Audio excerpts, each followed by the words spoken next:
MeghalayaPost.news.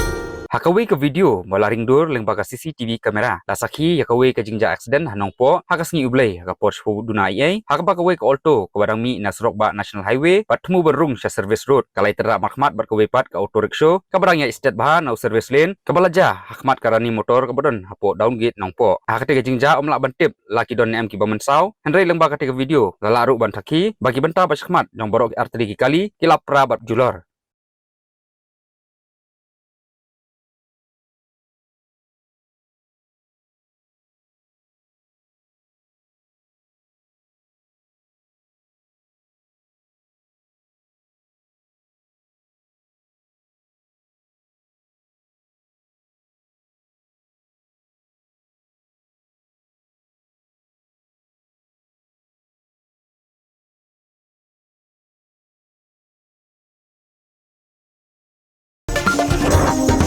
MeghalayaPost.news.